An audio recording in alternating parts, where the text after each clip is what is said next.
بسم الله الرحمن الرحيم.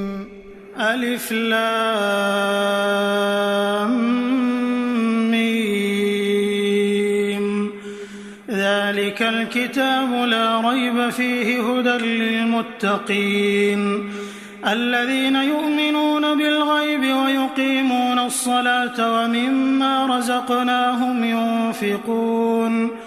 والذين يؤمنون بما أنزل إليك وما أنزل من قبلك وبالآخرة هم يوقنون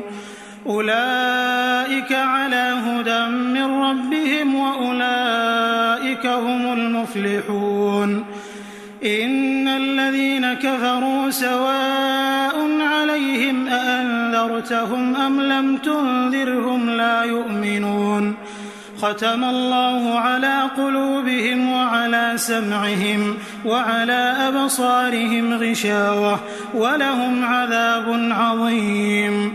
ومن الناس من يقول آمنا بالله وباليوم الآخر وما هم بمؤمنين يخادعون الله والذين آمنوا وما يخدعون إلا أنفسهم وما يشعرون. في قلوبهم مرض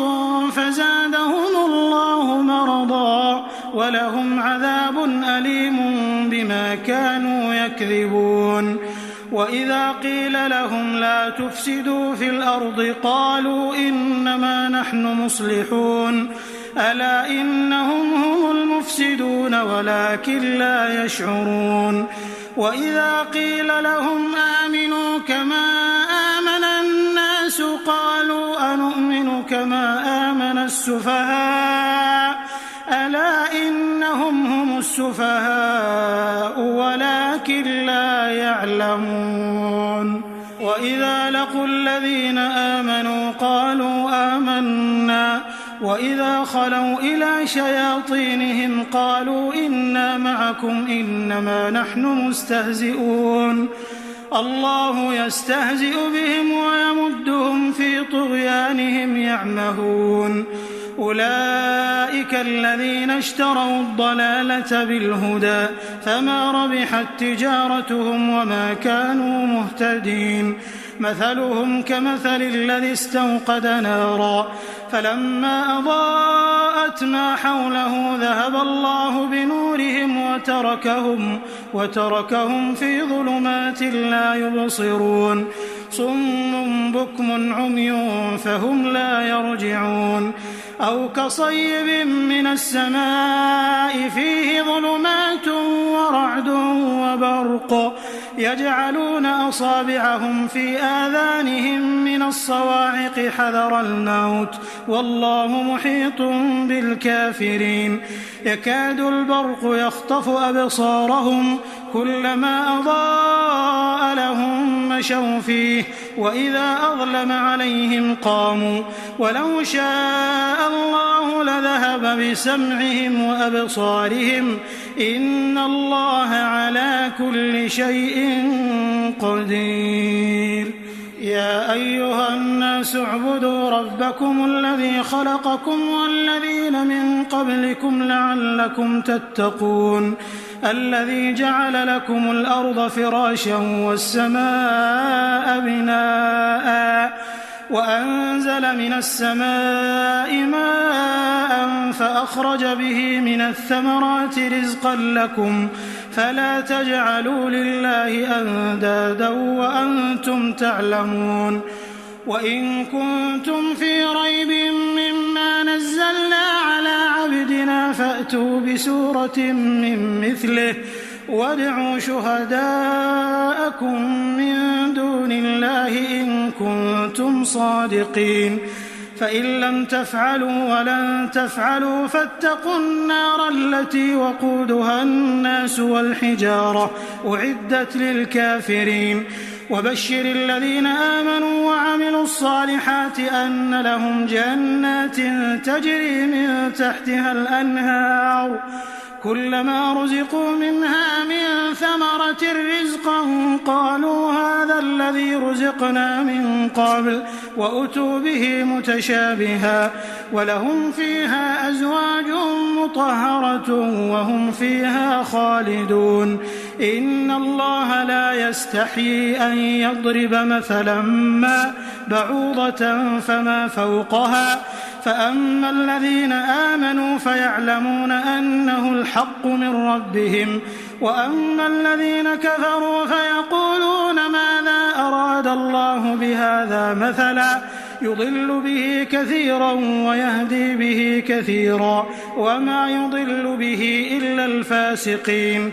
الذين ينقضون عهد الله من بعد ميثاقه ويقطعون ما أمر الله به أن يوصل ويفسدون في الأرض أولئك هم الخاسرون كيف تكفرون بالله وكنتم أمواتا فأحياكم ثم يميتكم ثم يحييكم ثم إليه ترجعون هو الذي خلق لكم ما في الأرض جميعا ثم استوى إلى السماء فسواهن 7 سماوات وهو بكل شيء عليم وإذ قال ربك للملائكة إني جاعل في الأرض خليفة قالوا أتجعل فيها من يفسد فيها ويسفك الدماء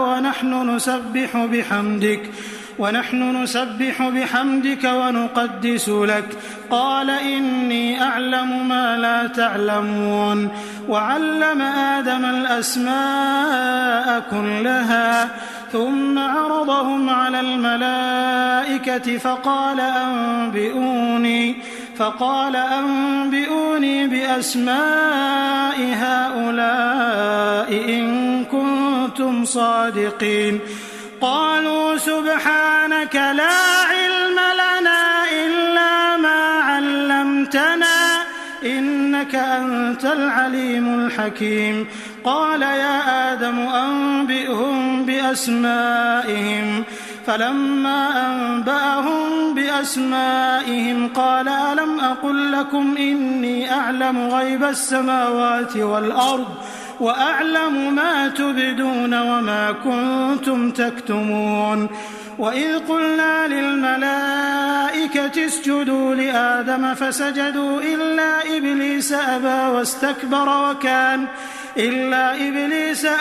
واستكبر وكان من الكافرين وقلنا يا آدم اسكن أنت وزوجك الجنة وكلا منها رغدا حيث شئتما ولا تقربا هذه الشجرة فتكونا من الظالمين فأزلهما الشيطان عنها فأخرجهما مما كانا فيه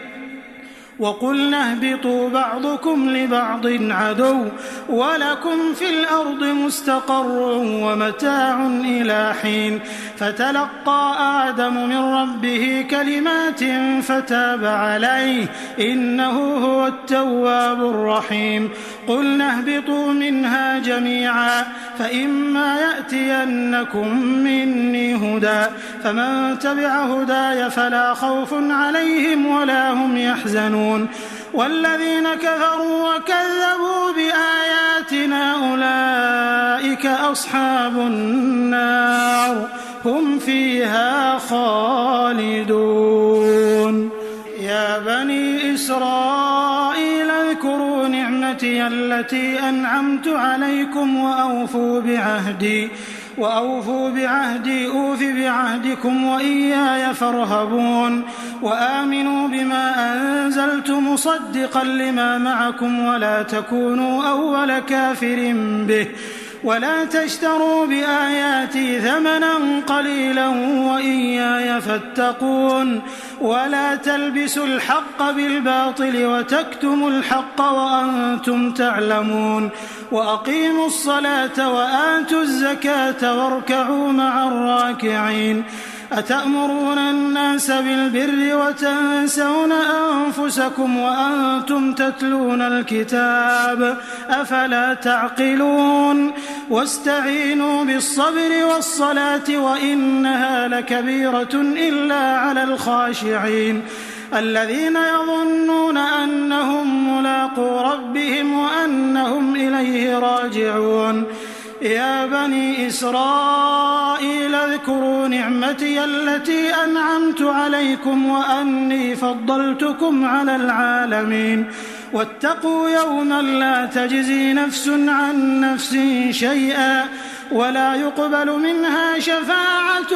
ولا يؤخذ منها عدل ولا هم ينصرون وإذ نجيناكم من آل فرعون يسومونكم سوء العذاب يذبحون أبناءكم ويستحيون نساءكم وفي ذلكم بلاء من ربكم عظيم وإذ فرقنا بكم البحر فأنجيناكم وأغرقنا آل فرعون وأنتم تنظرون وإذ واعدنا موسى 40 ليلة ثم اتخذتم العجل من بعده وأنتم ظالمون ثم عفونا عنكم من بعد ذلك لعلكم تشكرون وإذ آتينا موسى الكتاب والفرقان لعلكم تهتدون وإذ قال موسى لقومه يا قوم إنكم ظلمتم أنفسكم باتخاذكم العجل فتوبوا إلى بارئكم فاقتلوا أنفسكم ذلكم خير لكم عند بارئكم فتاب عليكم إنه هو التواب الرحيم وإذ قلتم يا موسى لن نؤمن لك حتى نرى الله جهرة فأخذتكم الصاعقة وأنتم تنظرون ثم بعثناكم من بعد موتكم لعلكم تشكرون وظللنا عليكم الغمام وأنزلنا عليكم المن والسلوى كلوا من طيبات ما رزقناكم وما ظلمونا ولكن كانوا أنفسهم يظلمون وإذ قلنا ادخلوا هذه القرية فكلوا منها حيث شئتم رغدا وادخلوا الباب سجدا وقولوا حطة نغفر لكم خطاياكم وسنزيد المحسنين فبدل الذين ظلموا قولا غير الذي قيل لهم فأنزلنا على الذين ظلموا رجزا من السماء بما كانوا يفسقون وإذ استسقى موسى لقومه فقلنا اضرب بعصاك الحجر فانفجرت منه 12 عينا قد علم كل أناس مشربهم كلوا واشربوا من رزق الله ولا تعثوا في الأرض مفسدين وإذ قلتم يا موسى لن نصبر على طعام واحد فادع لنا ربك يخرج لنا مما تنبت الأرض من بقلها وقثائها وفومها وعدسها وبصلها قال أتستبدلون الذي هو أدنى بالذي هو خير اهبطوا مصرا فإن لكم ما سألتم وضربت عليهم الذلة والمسكنة وباءوا بغضب من الله ذلك بأنهم كانوا يكفرون بآيات الله ويقتلون النبيين بغير الحق ذلك بما عصوا وكانوا يعتدون إن الذين آمنوا والذين هادوا والنصارى والصابئين من آمن بالله واليوم الآخر وعمل صالحا فلهم أجرهم عند ربهم ولا خوف عليهم ولا هم يحزنون وإذ أخذنا ميثاقكم ورفعنا فوقكم الطور خذوا ما آتيناكم بقوة واذكروا ما فيه لعلكم تتقون ثم توليتم من بعد ذلك فلولا فضل الله عليكم ورحمته لكنتم من الخاسرين ولقد علمتم الذين اعتدوا منكم في السبت فقلنا لهم كونوا قردة خاسئين فجعلناها نكالا لما بين يديها وما خلفها وموعظة للمتقين.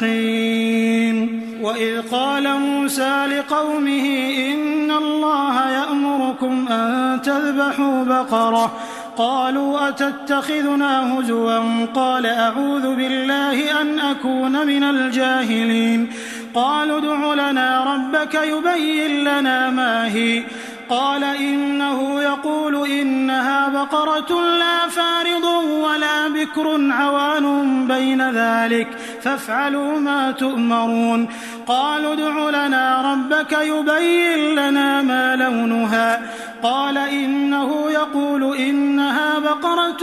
صفراء فاقع لونها تسر الناظرين قالوا ادع لنا ربك يبين لنا ما هي إن البقرة شابه علينا وإنا إن شاء الله لمهتدون قال إنه يقول إنها بقرة لا ذلول تثير الأرض ولا تسقي الحرث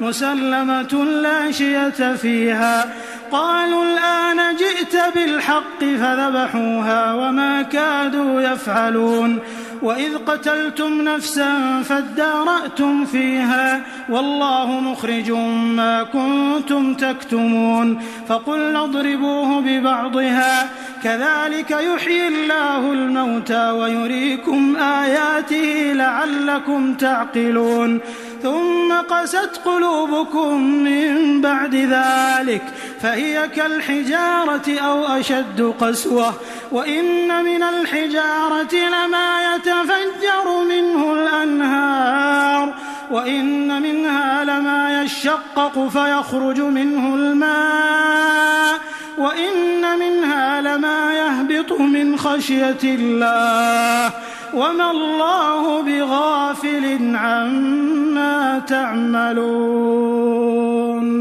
أفتطمعون أن يؤمنوا لكم وقد كان فريق منهم يسمعون كلام الله ثم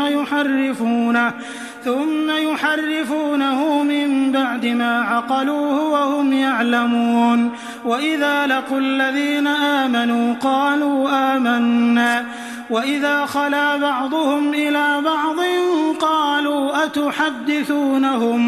قالوا أتحدثونهم بما فتح الله عليكم ليحاجوكم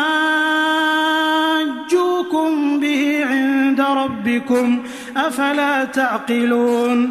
أولا يعلمون أن الله يعلم ما يسرون وما يعلنون ومنهم أميون لا يعلمون الكتاب إلا أماني وإن هم إلا يظنون فويل للذين يكتبون الكتاب بأيديهم ثم يقولون هذا من عند الله ليشتروا به ثمنا قليلا فويل لهم مما كتبت أيديهم وويل لهم مما يكسبون وقالوا لن تمسنا النار إلا أياما معدودة قل أتخذتم عند الله عهدا فلن يخلف الله عهده أم تقولون على الله ما لا تعلمون بلى من كسب سيئة وأحاطت به خطيئته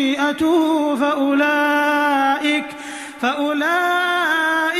أصحاب النار هم فيها خالدون والذين آمنوا وعملوا الصالحات أولئك أصحاب الجنة هم فيها خالدون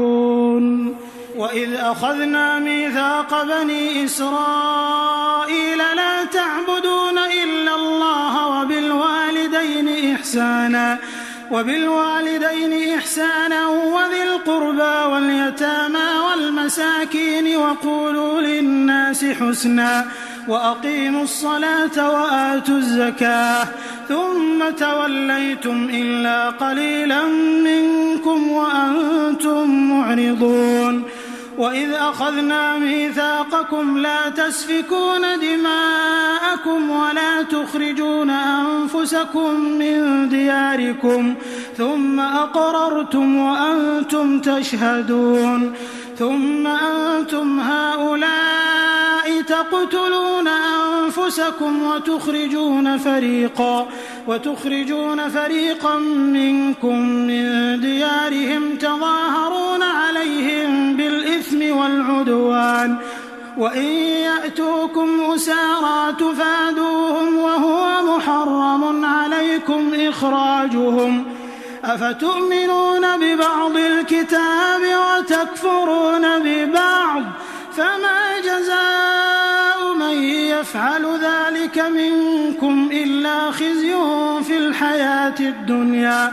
ويوم القيامة يردون إلى أشد العذاب وما الله بغافل عما تعملون أولئك الذين اشتروا الحياة الدنيا بالآخرة فلا يخفف عنهم العذاب ولا هم ينصرون ولقد آتينا موسى الكتاب وقفينا من بعده بالرسل وآتينا عيسى ابن مريم البينات وأيدناه بروح القدس أفكلما جاءكم رسول بما لا تهوى أنفسكم استكبرتم ففريقا كذبتم وفريقا تقتلون وقالوا قلوبنا غلف بل لعنهم الله بكفرهم فقليلا ما يؤمنون ولما جاءهم كتاب من عند الله مصدق لما معهم وكانوا من قبل يستفتحون على الذين كفروا فلما جاءهم ما عرفوا كفروا به فلعنة الله على الكافرين بئس ما اشتروا به أنفسهم أن يكفروا بما أنزل الله بغيا أن ينزل الله من فضله على من يشاء من عباده فباءوا بغضب على غضب وللكافرين عذاب مهين وإذا قيل لهم آمنوا بما أنزل الله قالوا نؤمن بما أنزل علينا ويكفرون بما وراءه وهو الحق مصدقا لما معهم قل فلم تقتلون أنبياء الله من قبل إن كنتم مؤمنين ولقد جاءكم موسى بالبينات ثم اتخذتم العجل من بعده وأنتم ظالمون وإذ أخذنا ميثاقكم ورفعنا فوقكم الطور خذوا ما آتيناكم بقوة واسمعوا قالوا سمعنا وعصينا وأشربوا في قلوبهم العجل بكفرهم قل بئس ما يأمركم به إيمانكم إن كنتم مؤمنين قل إن كانت لكم الدار الآخرة عند الله خالصة من دون الناس فتمنوا الموت إن كنتم صادقين ولن يتمنوه أبدا بما قدمت أيديهم والله عليم بالظالمين ولتجدنهم أحرص الناس على حياة ومن الذين أشركوا يود أحدهم لو يعمر 1000 سنة وما هو بمزحزحه من العذاب أن يعمر والله بصير بما يعملون قل من كان عدوا لجبريل فإنه نزله على قلبك بإذن الله مصدقا لما بين يديه وهدى وبشرى للمؤمنين. من كان عدوا لله وملائكته ورسله وجبريل وميكال فإن الله عدو للكافرين. ولقد أنزلنا إليك آيات بينات وما يكفر بها إلا الفاسقون. أوكلما عاهدوا عهدا نبذه فريق منهم بل أكثرهم لا يؤمنون. ولما جاءهم رسول من عند الله مصدق لما معهم نبذ فريق من الذين أوتوا الكتاب كتاب الله وراء ظهورهم كأنهم لا يعلمون. واتبعوا ما تتلو الشياطين على ملك سليمان وما كفر سليمان ولكن الشياطين كفروا يعلمون الناس السحر وما أنزل على الملكين ببابل هاروت وماروت وما يعلمان من أحد حتى يقولا إنما نحن فتنة فلا تكفر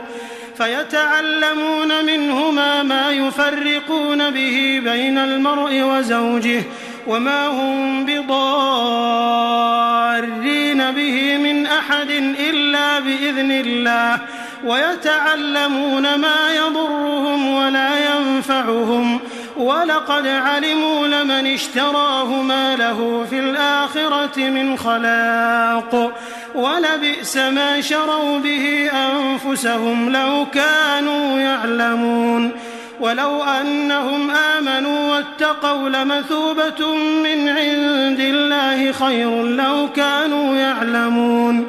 يا أيها الذين آمنوا لا تقولوا راعنا وقولوا انظرنا واسمعوا وللكافرين عذاب أليم. ما يود الذين كفروا من أهل الكتاب ولا المشركين أن ينزل عليكم من خير من ربكم والله يختص برحمته من يشاء والله ذو الفضل العظيم. ما ننسخ من آية أو ننسها نأت بخير منها أو مثلها. ألم تعلم أن الله على كل شيء قدير. ألم تعلم أن الله له ملك السماوات والأرض وما لكم من دون الله من ولي ولا نصير. أم تريدون أن تسألوا رسولكم كما سئل موسى من قبل ومن يتبدل الكفر بالإيمان فقد ضل سواء السبيل. ود كثير من أهل الكتاب لو يردونكم من بعد إيمانكم كفارا حسدا من عند أنفسهم من بعد ما تبين لهم الحق فاعفوا واصفحوا حتى يأتي الله بأمره إن الله على كل شيء قدير. وأقيموا الصلاة وآتوا الزكاة وما تقدموا لأنفسكم من خير تجدوه عند الله إن الله بما تعملون بصير. وقالوا لن يدخل الجنة إلا من كان هودا أو نصارى تلك أمانيهم قل هاتوا برهانكم إن كنتم صادقين. بلى من أسلم وجهه لله وهو محسن فله أجره عند ربه ولا خوف عليهم ولا هم يحزنون. وقالت اليهود ليست النصارى ليست اليهود على شيء وهم يتلون الكتاب كذلك قال الذين لا يعلمون مثل قولهم فالله يحكم بينهم يوم القيامة فيما كانوا فيه يختلفون ومن أظلم ممن منع مساجد الله أن يذكر فيها اسمه وسعى في خرابها أولئك ما كان لهم أن يدخلوها إلا خائفين لهم في الدنيا خزي ولهم في الآخرة عذاب عظيم ولله المشرق والمغرب فأينما تولوا فثم وجه الله إن الله واسع عليم وقالوا اتخذ الله ولدا سبحانه بل له ما في السماوات والأرض كل له قانتون بديع السماوات والأرض وإذا قضى أمرا فإنما يقول له كن فيكون وقال الذين لا يعلمون لولا يكلمنا الله أو تأتينا آية كذلك قال الذين من قبلهم مثل قولهم تشابهت قلوبهم قد بينا الآيات لقوم يوقنون إنا أرسلناك بالحق بشيرا ونذيرا ولا تسأل عن أصحاب الجحيم ولن ترضى عنك اليهود ولا النصارى حتى تتبع ملتهم قل إن هدى الله هو الهدى ولئن اتبعت أهواءهم بعد الذي جاءك من العلم ما لك من الله من ولي ولا نصير الذين آتيناهم الكتاب يتلونه حق تلاوته أولئك يؤمنون به ومن يكفر به فأولئك هم الخاسرون يا بني إسرائيل اذكروا نعمتي التي أنعمت عليكم وأني فضلتكم على العالمين واتقوا يوما لا تجزي نفس عن نفس شيئا ولا يقبل منها عدل ولا تنفعها شفاعة ولا هم ينصرون وإذ ابتلى إبراهيم ربه بكلمات فأتمهم قال إني جاعلك للناس إماما قال ومن ذريتي قال لا ينال عهد الظالمين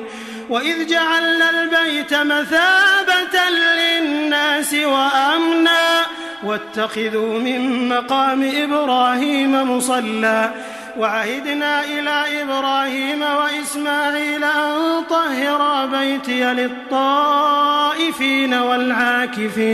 والعاكفين والركع السجود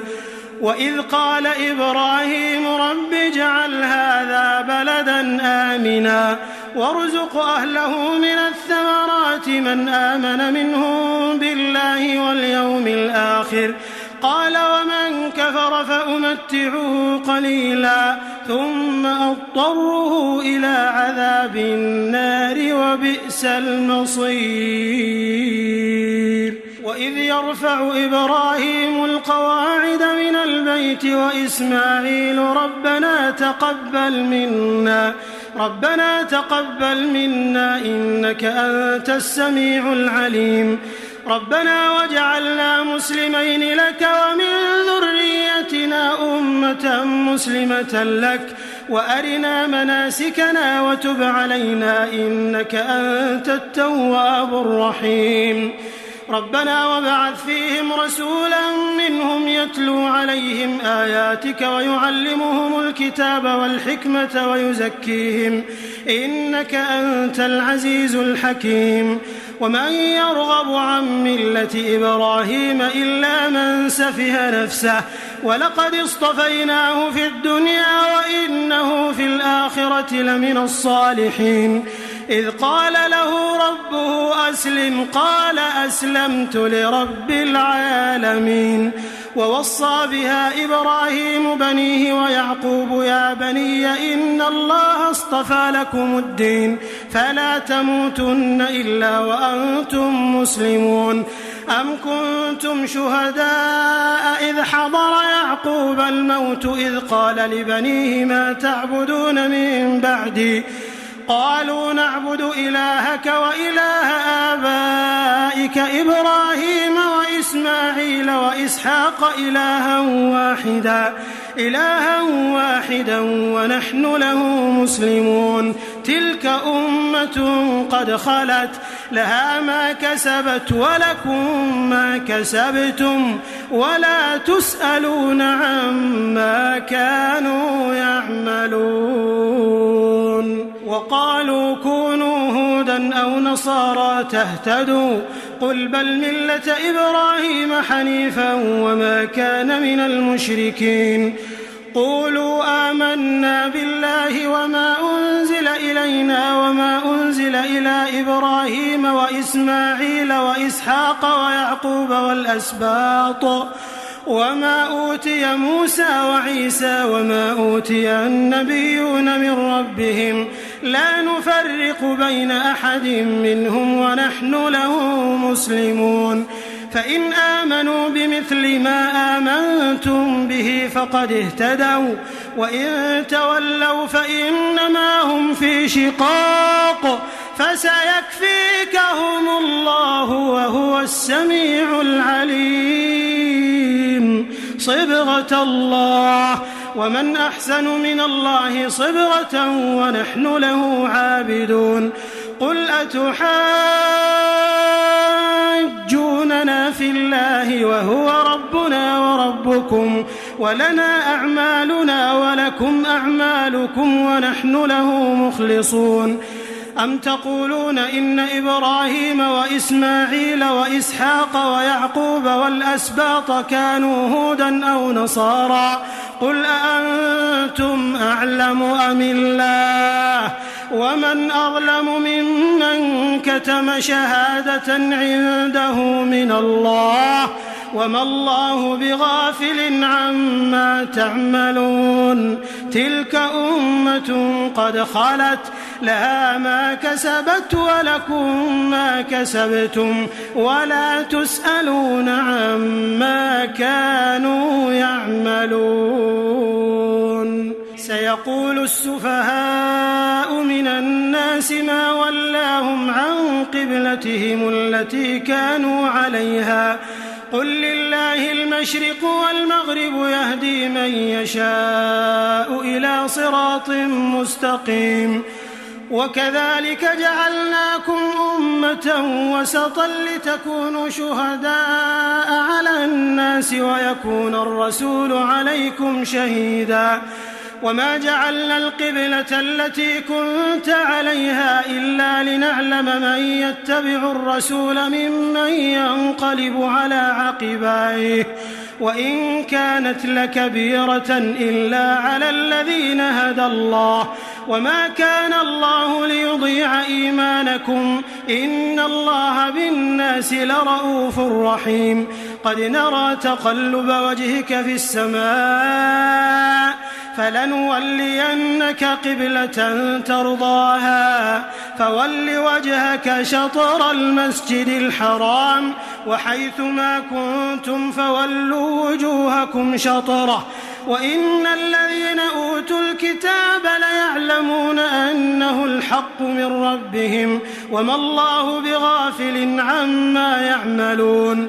ولئن أتيت الذين أوتوا الكتاب بكل آية ما تبعوا قبلتك وما أنت بتابع قبلتهم وما بعضهم بتابع قبلة بعض ولئن اتبعت أهواءهم من بعد ما جاءك من العلم إنك إذا لمن الظالمين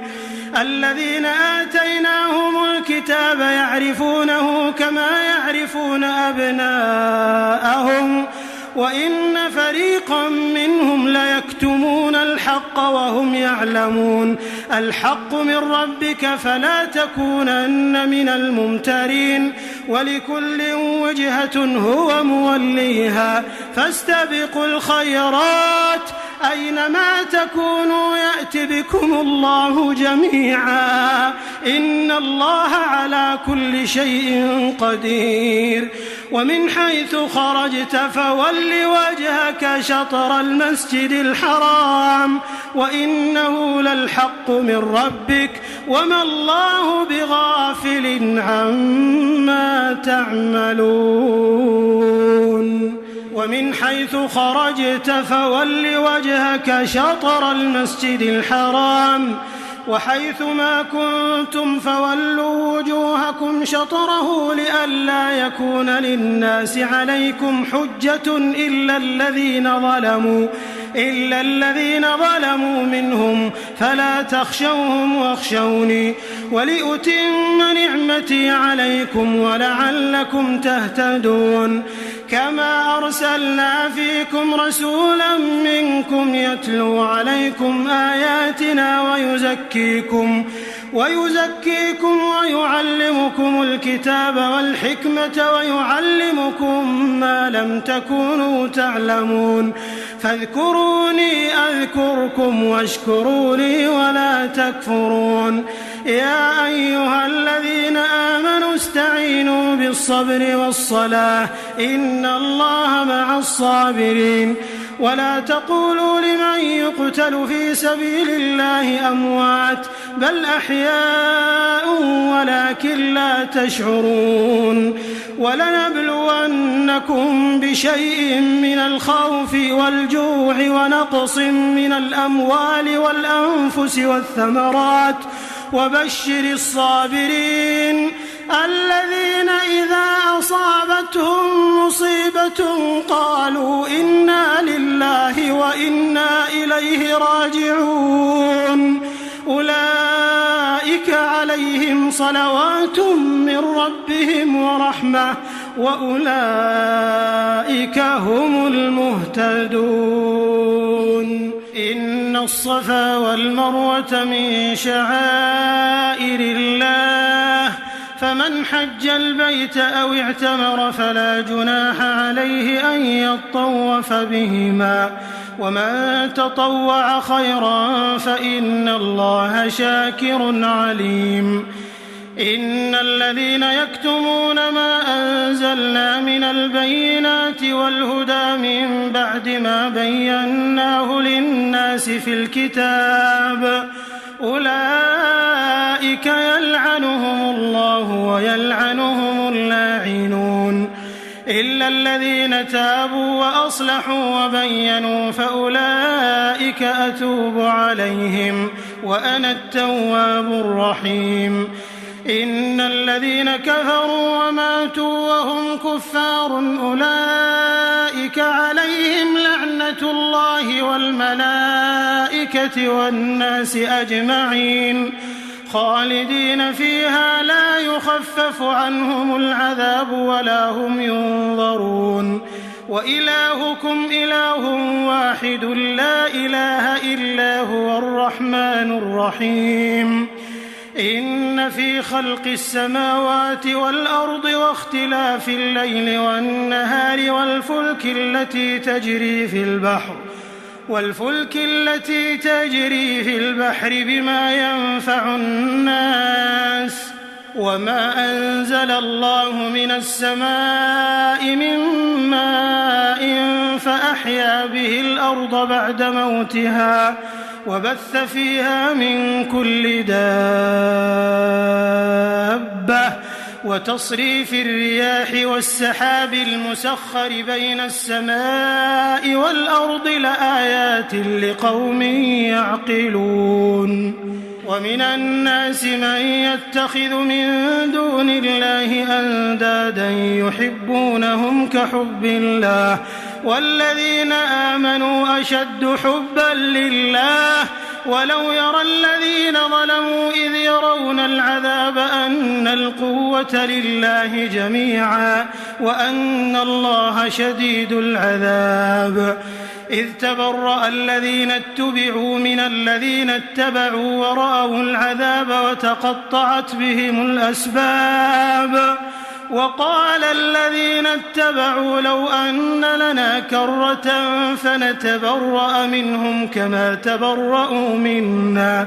كذلك يريهم الله أعمالهم حسرات عليهم وما هم بخارجين من النار. يا أيها الناس كلوا مما في الأرض حلالا طيبا ولا تتبعوا خطوات الشيطان إنه لكم عدو مبين. إنما يأمركم بالسوء والفحشاء وأن تقولوا على الله ما لا تعلمون. وإذا قيل لهم اتبعوا ما أنزل الله قالوا بل نتبع ما ألفينا عليه آباءنا أولو كان آباؤهم لا يعقلون شيئا ولا يهتدون. ومثل الذين كفروا كمثل الذي ينعق بما لا يسمع إلا دعاء ونداء صم بكم عمي فهم لا يعقلون. يا أيها الذين آمنوا كلوا من طيبات ما رزقناكم واشكروا لله إن كنتم إياه تعبدون. إنما حرم عليكم الميتة والدم ولحم الخنزير وما أهل به لغير الله فمن اضطر غير باغ ولا عاد فلا إثم عليه إن الله غفور رحيم. إن الذين يكتمون ما أنزل الله من الكتاب ويشترون به ثمنا قليلا أولئك ما يأكلون في بطونهم إلا النار ولا يكلمهم الله يوم القيامة ولا يزكيهم ولهم عذاب أليم. أولئك الذين اشتروا الضلالة بالهدى والعذاب بالمغفرة فما أصبرهم على النار ذلك بأن الله نزل الكتاب بالحق وإن الذين اختلفوا في الكتاب لفي شقاق بعيد. ليس البر أن تولوا وجوهكم قبل المشرق والمغرب ولكن البر من آمن بالله واليوم الآخر والملائكة والكتاب والنبيين وآتى المال على حبه ذوي القربى واليتامى والمساكين وابن السبيل والسائلين وفي الرقاب وأقام الصلاة وآتى الزكاة والموفون بعهدهم إذا عاهدوا والصابرين في البأساء والضراء وحين البأس أولئك الذين صدقوا وأولئك هم المتقون. يا أيها الذين آمنوا كتب عليكم القصاص في القتلى الحر بالحر والعبد بالعبد والأنثى بالأنثى فمن عفي له من أخيه شيء فاتباع بالمعروف وأداء إليه بإحسان ذلك تخفيف من ربكم ورحمة فمن اعتدى بعد ذلك فله عذاب أليم. ولكم في القصاص حياة يا أولي الألباب لعلكم تتقون. كتب عليكم إذا حضر أحدكم الموت إن ترك خيرا الوصية للوالدين والأقربين بالمعروف حقا على المتقين فمن بدله بعدما سمعه فإنما إثمه على الذين يبدلونه إن الله سميع عليم. فمن خاف من موص جنفا أو إثما فأصلح بينهم فلا إثم عليه إن الله غفور رحيم.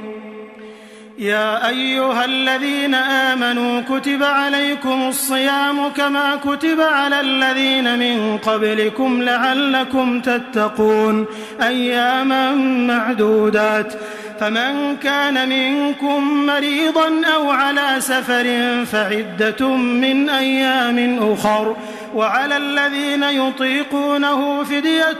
طعام مسكين فمن تطوع خيرا فهو خير له وأن تصوموا خير لكم إن كنتم تعلمون شهر رمضان الذي أنزل فيه القرآن هدى للناس وبينات من الهدى والفرقان فمن شهد منكم الشهر فليصم ومن كان مريضا أو على سفر فعدة من أيام أخر يريد الله بكم اليسر ولا يريد بكم العسر ولتكملوا العدة ولتكبروا الله على ما هداكم ولعلكم تشكرون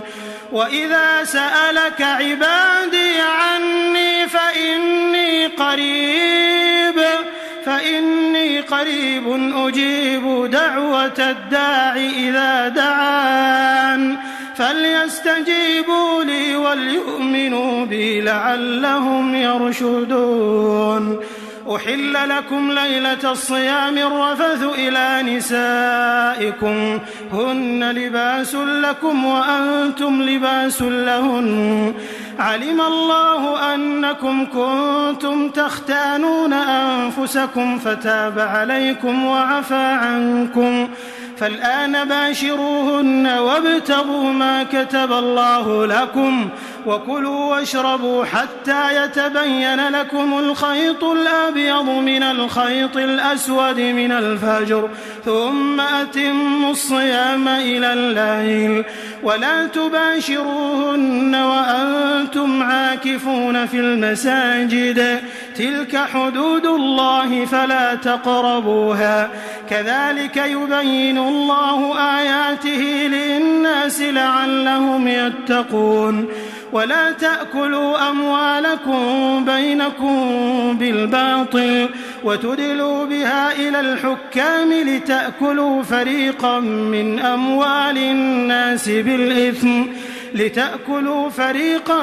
أموال الناس بالإثم وأنتم تعلمون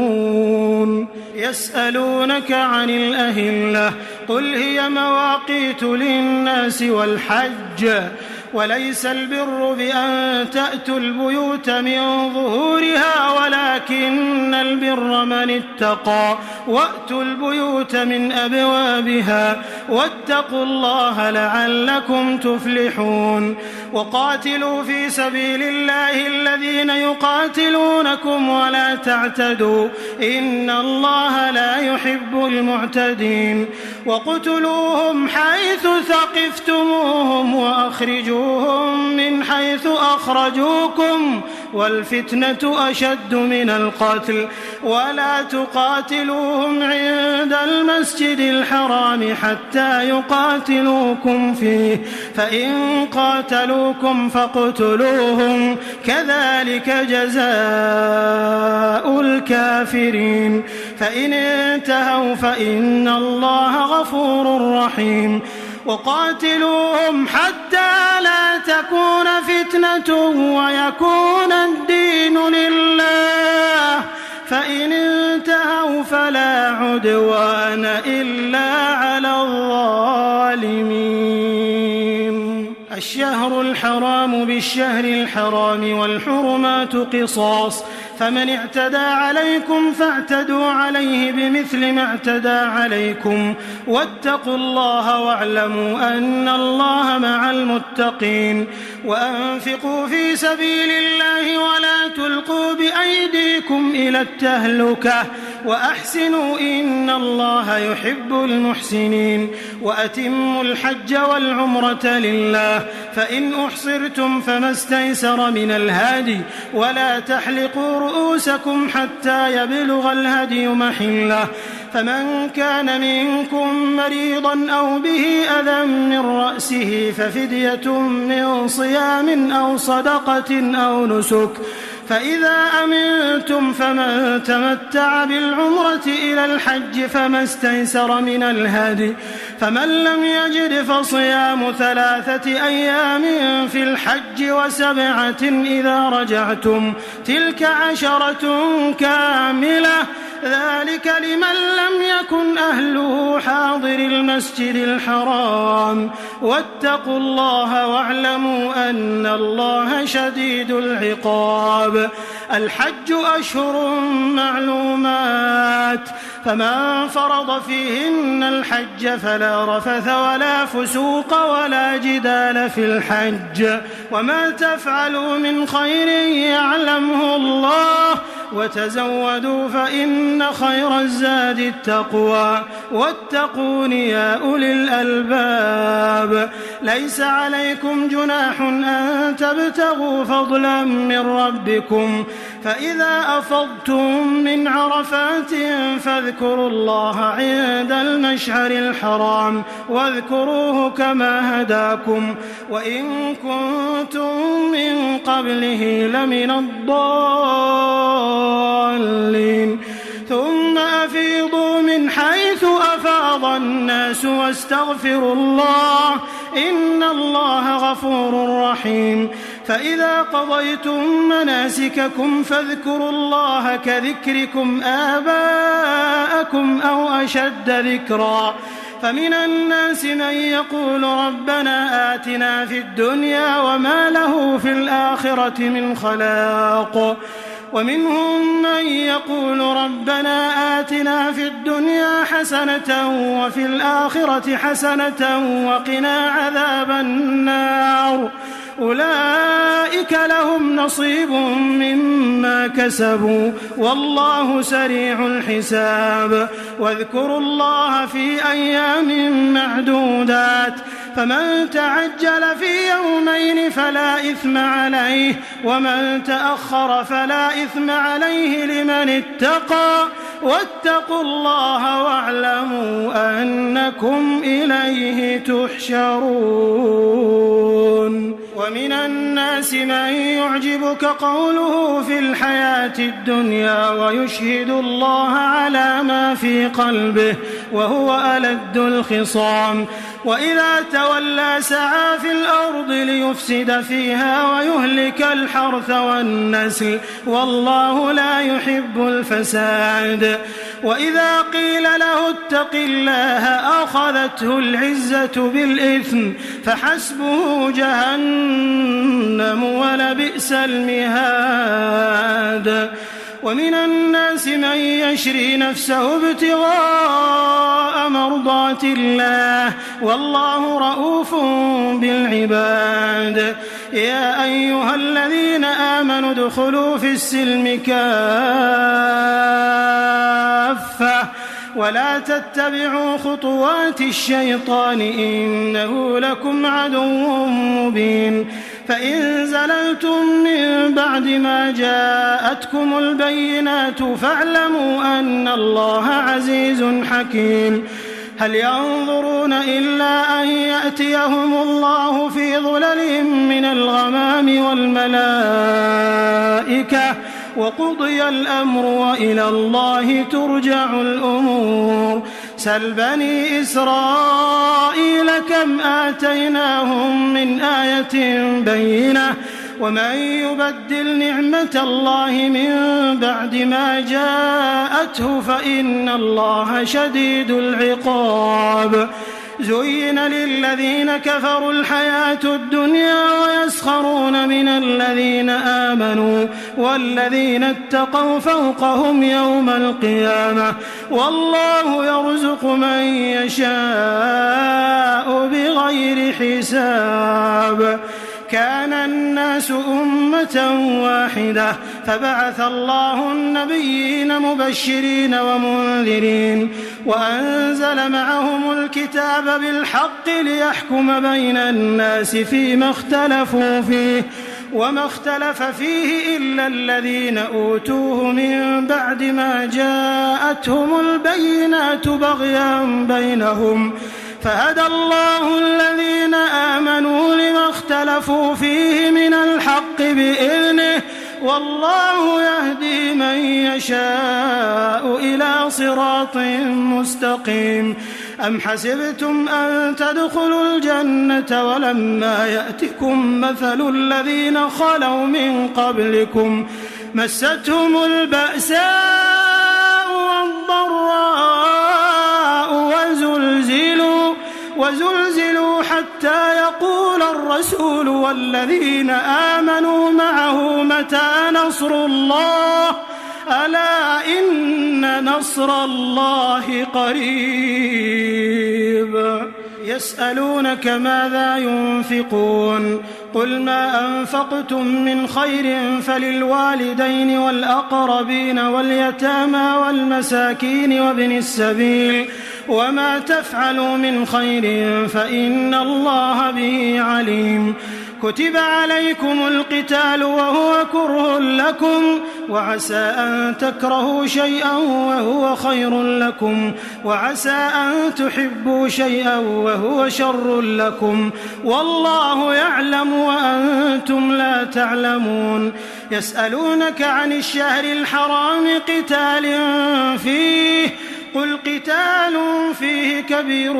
وصد عن سبيل الله وكفر به والمسجد الحرام وإخراج أهله منه أكبر عند الله والفتنة أكبر من القتل ولا يزالون يقاتلونكم حتى يردوكم عن دينكم إن استطاعوا ومن يرتدد منكم عن دينه فيمت وهو كافر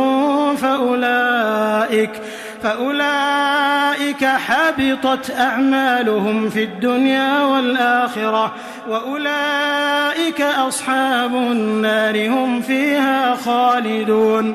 إن الذين آمنوا والذين هاجروا وجاهدوا في سبيل الله أولئك يرجون رحمة الله والله غفور رحيم. يسألونك عن الخمر والميسر قل فيهما إثم كبير ومنافع للناس وإثمهما أكبر من نفعهما ويسألونك ماذا ينفقون قل العفو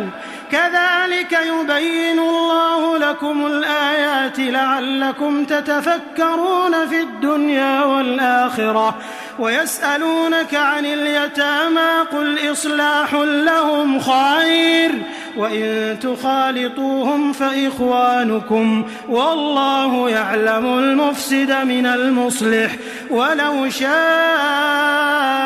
الله لأعنتكم إن الله عزيز حكيم. ولا تنكحوا المشركات حتى يؤمنوا ولأمة مؤمنة خير من مشركة ولو أعجبتكم ولا تنكحوا المشركين حتى يؤمنوا ولعبد مؤمن خير من مشرك ولو أعجبكم أولئك يدعون إلى النار والله يدعو إلى الجنة والمغفرة بإذنه ويبين آياته للناس لعلهم يتذكرون. ويسألونك عن المحيض قل هو أذى فاعتزلوا النساء في المحيض ولا تقربوهن حتى يطهرن فإذا تطهرن فأتوهن من حيث أمركم الله إن الله يحب التوابين ويحب المتطهرين. نساؤكم حرث لكم فأتوا حرثكم أنى شئتم وقدموا لأنفسكم واتقوا الله واعلموا أنكم ملاقوه وبشر المؤمنين. ولا تجعلوا الله عرضة لأيمانكم أن تبروا وتتقوا وتصلحوا بين الناس والله سميع عليم. لا يؤاخذكم الله باللغو في أيمانكم ولكن يؤاخذكم بما كسبت قلوبكم والله غفور حليم. للذين يؤلون من نسائهم تربص 4 أشهر فإن فاءوا فإن الله غفور رحيم وإن عزموا الطلاق فإن الله سميع عليم. والمطلقات يتربصن بأنفسهن 3 قروء ولا يحل لهن أن يكتمن ما خلق الله في أرحامهن إن كن يؤمن بالله واليوم الآخر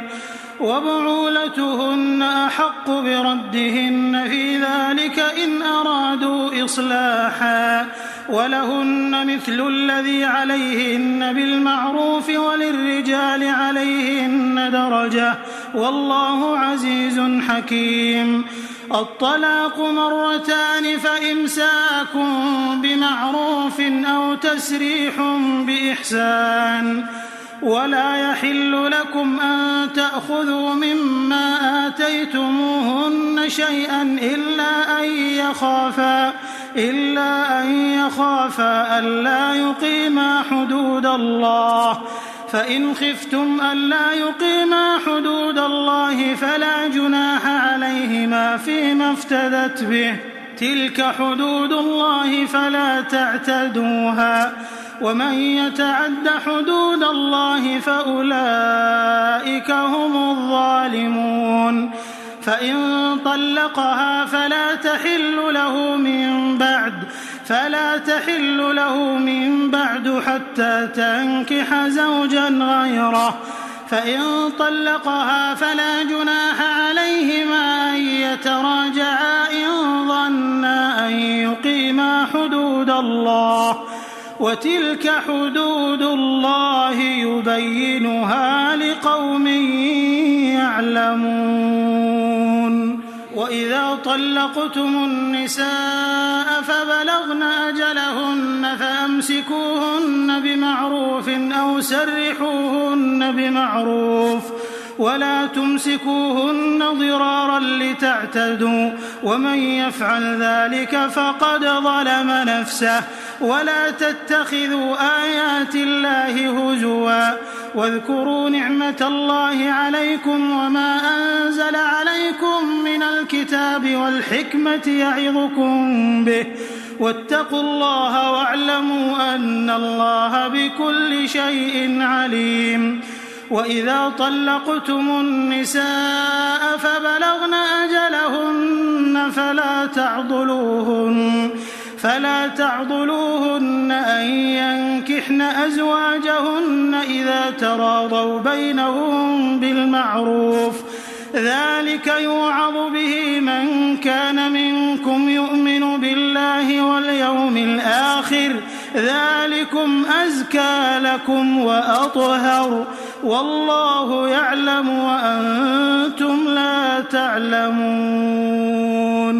والوالدات يرضعن أولادهن حولين كاملين لمن أراد أن يتم الرضاعة وعلى المولود له رزقهن وكسوتهن بالمعروف لا تكلف نفس إلا وسعها. لا تضار والدة بولدها ولا مولود له بولده وعلى الوارث مثل ذلك. فإن أرادا فصالا عن تراض منهما وتشاور فلا جناح عليهما. وإن أردتم أن تسترضعوا أولادكم فلا جناح عليكم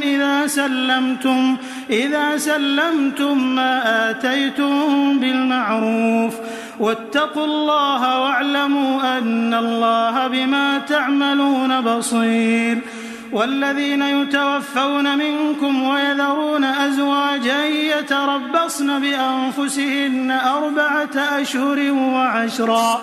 فإذا بلغن أجلهن فلا جناح عليكم فيما فعلن في أنفسهن بالمعروف والله بما تعملون خبير ولا جناح عليكم فيما عرضتم به من خطبة النساء أو أكننتم في أنفسكم علم الله أنكم ستذكرونهن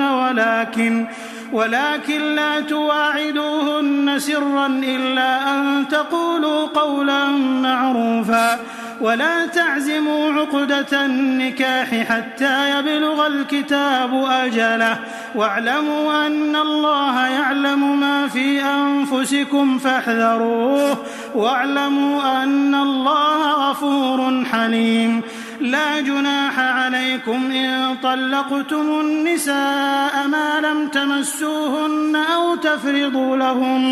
أو تفرضوا لهن فريضة ومتعوهن على الموسع قدره وعلى المقتر قدره متاعا بالمعروف حقا على المحسنين وإن طلقتموهن من قبل أن تمسوهن وقد فرضتم لهن فريضة فنصف ما فرضتم إلا أن يعفون أو يعفو الذي بيده عقدة النكاح وأن تعفوا أقرب للتقوى ولا تنسوا الفضل بينكم إن الله بما تعملون بصير حافظوا على الصلوات والصلاة الوسطى وقوموا لله قانتين فإن خفتم فرجالا أو ركبانا فإذا أمنتم فاذكروا الله كما علمكم ما لم تكونوا تعلمون والذين يتوفون منكم ويذرون أزواجا وصية لأزواجهم متاعا إلى الحول غير إخراج فإن خرجن فلا جناح عليكم فيما فعلن في أنفسهن من معروف والله عزيز حكيم وللمطلقات متاع بالمعروف حقا على المتقين كذلك يبين الله لكم آياته لعلكم تعقلون ألم تر إلى الذين خرجوا من ديارهم وهم ألوف حذر الموت فقال لهم الله موتوا ثم أحياهم إن الله لذو فضل على الناس ولكن أكثر الناس لا يشكرون وقاتلوا في سبيل الله واعلموا أن الله سميع عليم من ذا الذي يقرض الله قرضا حسنا فيضاعفه له أضعافا كثيرة والله يقبض ويبسط وإليه ترجعون ألم تر إلى الملأ من بني إسرائيل من بعد موسى إذ قالوا لنبي له مبعث لنا ملكا نقاتل في سبيل الله قال هل عسيتم إن كتب عليكم القتال ألا تقاتلوا قالوا وما لنا ألا نقاتل في سبيل الله وقد أخرجنا من ديارنا وأبنائنا فلما كتب عليهم القتال تولوا إلا قليلا منهم والله عليم بالظالمين وقال لهم نبيهم إن الله قد بعث لكم طالوت ملكا قالوا أنى يكون له الملك علينا ونحن أحق بالملك منه ولم يؤت سعة من المال قال إن الله اصطفاه عليكم وزاده بسطة في العلم والجسم والله يؤتي ملكه من يشاء والله واسع عليم وقال لهم نبيهم إن آية ملكه أن يأتيكم التابوت فيه سكينة من ربكم وبقية مما ترك آل موسى وآل هارون تحمله الملائكة إن في ذلك لآية لكم إن كنتم مؤمنين. فلما فصل طالوت بالجنود قال إن الله مبتليكم بنهر فمن شرب منه فليس مني ومن لم يطعمه فإنه مني إلا من اغترف غرفة بيده فشربوا منه إلا قليلا منهم. فلما جاوزه هو والذين آمنوا معه قالوا لا طاقة لنا اليوم بجالوت وجنوده. قال الذين يظنون أنهم ملاقو الله كم من فئة قليلة غلبت فئة كثيرة بإذن الله والله مع الصابرين. ولما برزوا لجالوت وجنوده قالوا ربنا أفرغ علينا صبرا وثبت أقدامنا وانصرنا على القوم الكافرين. فهزموهم بإذن الله وقتل داود جالوت وآتاه الله الملك والحكمة وعلمه مما يشاء ولولا دفع الله الناس بعضهم ببعض لفسدت الأرض ولكن الله ذو فضل على العالمين. تلك آيات الله نتلوها عليك بالحق وإنك لمن المرسلين. تلك الرسل فضلنا بعضهم على بعض منهم من كلم الله ورفع بعضهم درجات وآتينا عيسى ابن مريم البينات وأيدناه بروح القدس ولو شاء الله ما اقتتل الذين من بعدهم من بعد ما جاءتهم البينات ولكن اختلفوا فمنهم من آمن ومنهم من كفر ولو شاء الله ما اقتتلوا ولكن الله يفعل ما يريد. يا أيها الذين آمنوا أنفقوا مما رزقناكم من قبل أن يأتي يوم لا بيع فيه ولا خلة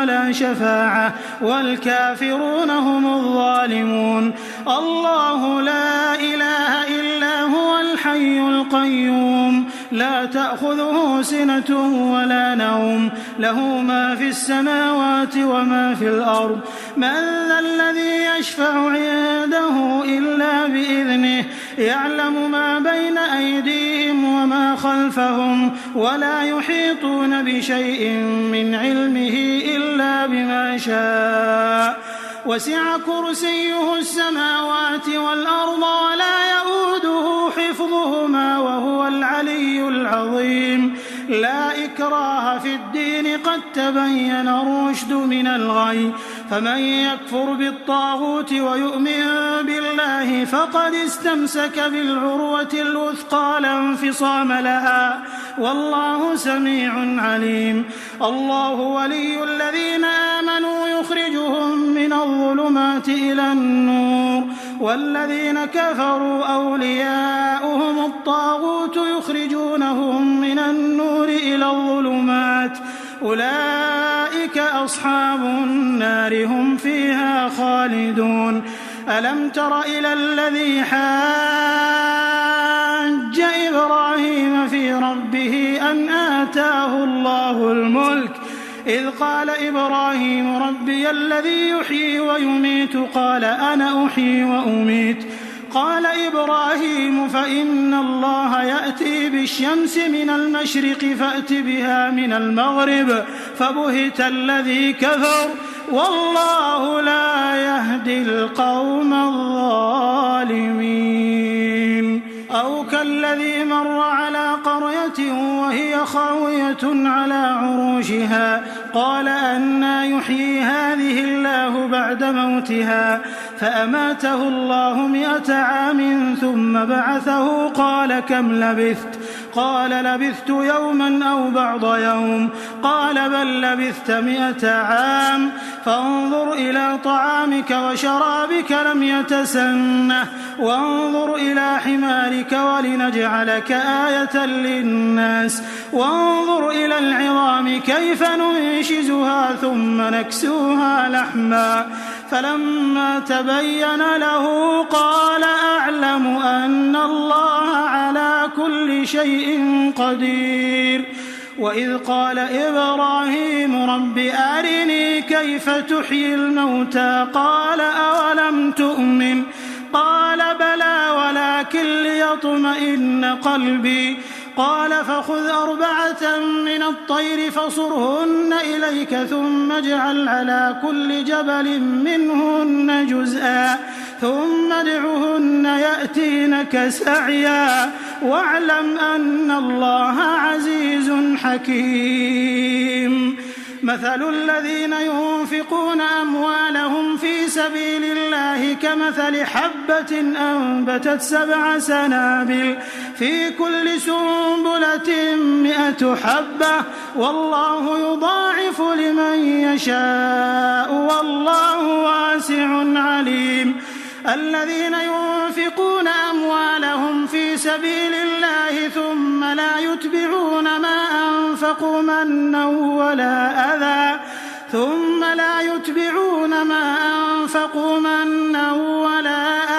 لهم أجرهم عند ربهم ولا خوف عليهم ولا هم يحزنون قول معروف ومغفرة خير من صدقة يتبعها أذى والله غني حليم يا أيها الذين آمنوا لا تبطلوا صدقاتكم بالمن والأذى كالذي ينفق ماله رئاء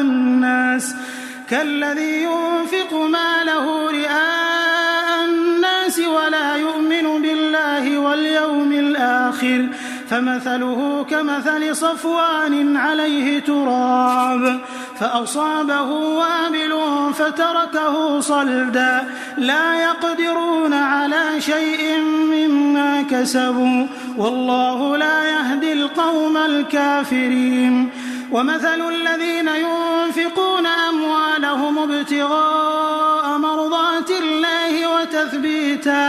وتثبيتا من أنفسهم كمثل جنة بربوة أصابها وابل فآتت أكلها ضعفين فإن لم يصبها وابل فطل والله بما تعملون بصير أيود أحدكم أن تكون له جنة من نخيل وأعناب تجري من تحتها الأنهار له فيها من كل الثمرات وأصابه الكبر وله ذرية ضعفاء فأصابها إعصار فيه نار فاحترقت كذلك يبين الله لكم الآيات لعلكم تتفكرون يا أيها الذين آمنوا أنفقوا من طيبات ما كسبتم ومما أخرجنا لكم من الأرض ولا تيمموا الخبيث منه تنفقون ولستم بآخذيه إلا أن تغمضوا فيه واعلموا أن الله غني حميد الشيطان يعدكم الفقر ويأمركم بالفحشاء والله يعدكم مغفرة منه وفضلا والله واسع عليم يؤتي الحكمة من يشاء ومن يؤت الحكمة فقد أوتي خيرا كثيرا وما يذكر إلا أولو الألباب وما أنفقتم من نفقة أو نذرتم من نذر فإن الله يعلمه وما للظالمين من أنصار إن تبدوا الصدقات فنعما هي وإن تخفوها وتؤتوها الفقراء فهو خير لكم ويكفر عنكم من سيئاتكم والله بما تعملون خبير. ليس عليك هداهم ولكن الله يهدي من يشاء وما تنفقوا من خير فلأنفسكم وما تنفقون إلا ابتغاء وجه الله وما تنفقوا من خير يوفى إليكم وأنتم لا تظلمون. للفقراء الذين أحصروا في سبيل الله لا يستطيعون ضربا في الأرض يحسبهم الجاهل أغنياء من التعفف تعرفهم بسيماهم لا يسألون الناس إلحافا وما تنفقوا من خير فإن الله به عليم. الذين ينفقون أموالهم بالليل والنهار سرا وعلانية فلهم أجرهم عند ربهم ولا خوف عليهم ولا هم يحزنون.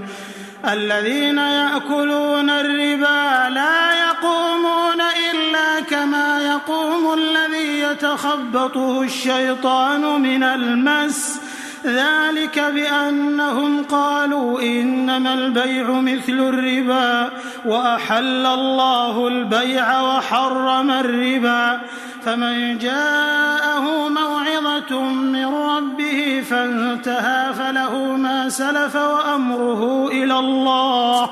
ومن عاد فأولئك أصحاب النار هم فيها خالدون. يمحق الله الربا ويربي الصدقات والله لا يحب كل كفار أثيم. إن الذين آمنوا وعملوا الصالحات وأقاموا الصلاة وآتوا الزكاة لهم أجرهم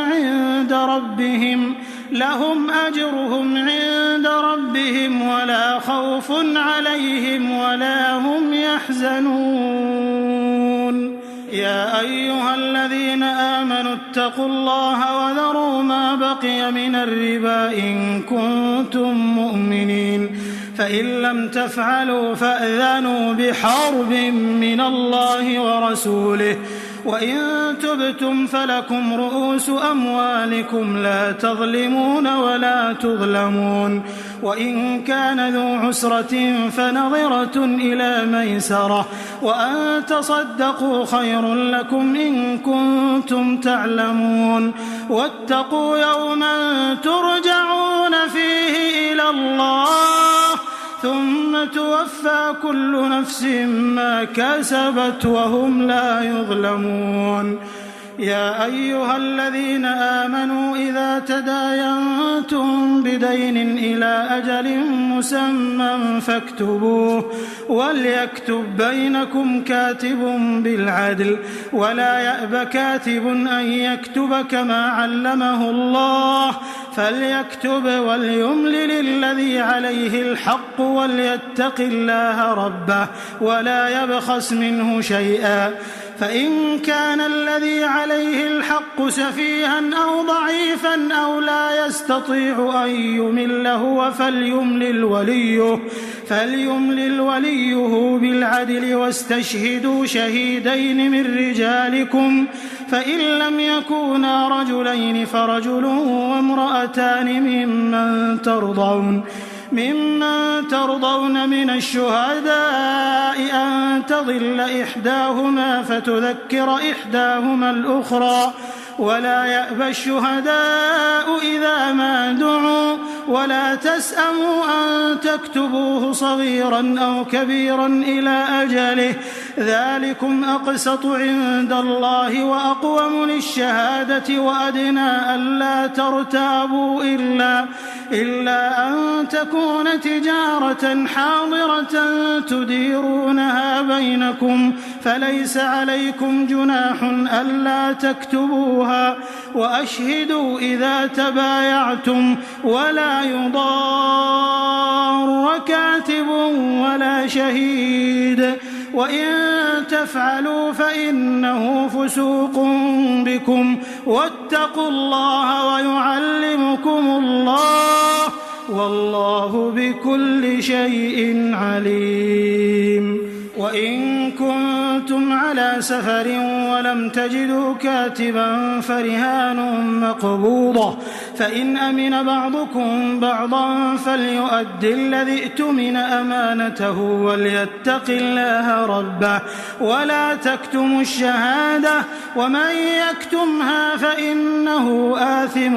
قلبه والله بما تعملون عليم. لله ما في السماوات وما في الأرض وإن تبدوا ما في أنفسكم أو تخفوه يحاسبكم به الله فيغفر لمن يشاء ويعذب من يشاء والله على كل شيء قدير. آمن الرسول بما أنزل إليه من ربه والمؤمنون كل آمن بالله وملائكته وكتبه ورسله لا نفرق بين أحد من رسله وقالوا سمعنا وأطعنا غفرانك ربنا وإليك المصير.